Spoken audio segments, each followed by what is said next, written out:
Budget number 7 for Mark McGowan, done and dusted. 6,323 words in his budget speech, and not one of them about the plan to fix the shit show that's masquerading as corrective services.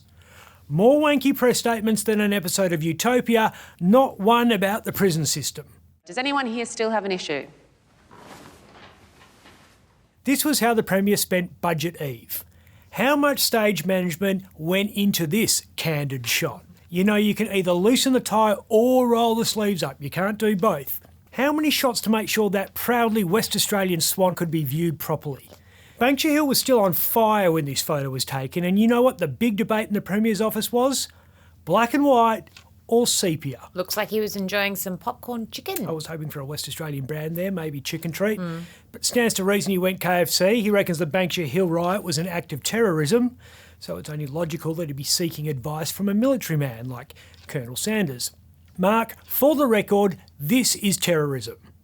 This is a teenager with fetal alcohol syndrome. You've covered a few state budgets. What did you think of this one? It's a very solid budget, but I'm still confused about who runs this government. My government, my government, my government, my government, my government. Good budget analysis is about reading between the lines, explaining what the Treasurer, who is also the Premier at the moment, was really thinking when he was speaking.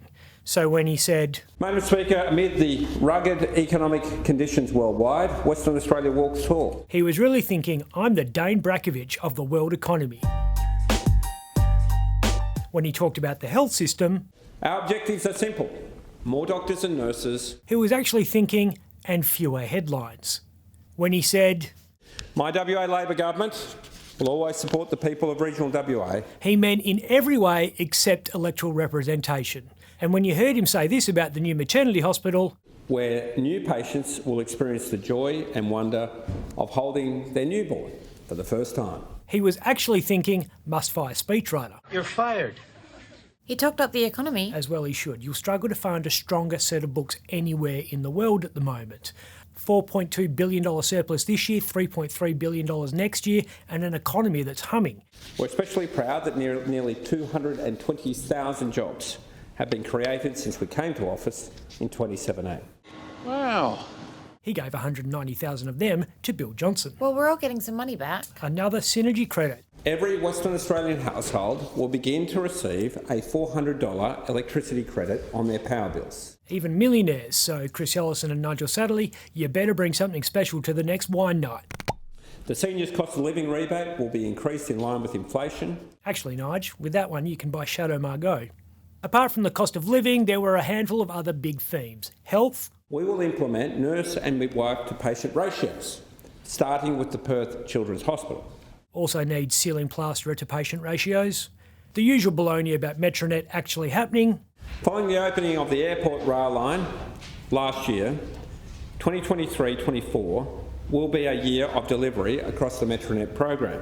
He managed to say that with a straight face.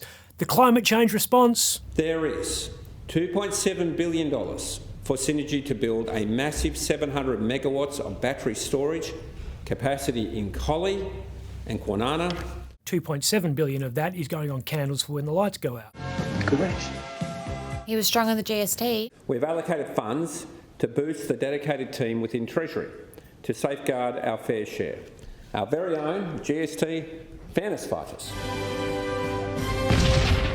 If the speechwriter isn't fired for the holding the newborn line, they've got to go for that one. In 2023-24, we will provide a further $2.8 billion GST subsidy to other states. States like South Australia will receive $8.4 billion in GST next year, compared to Western Australia's $6.5 billion. Or Tasmania, which will receive $3.4 billion, more than half of Western Australia's allotment, even though we have about 5 times Tasmania's population.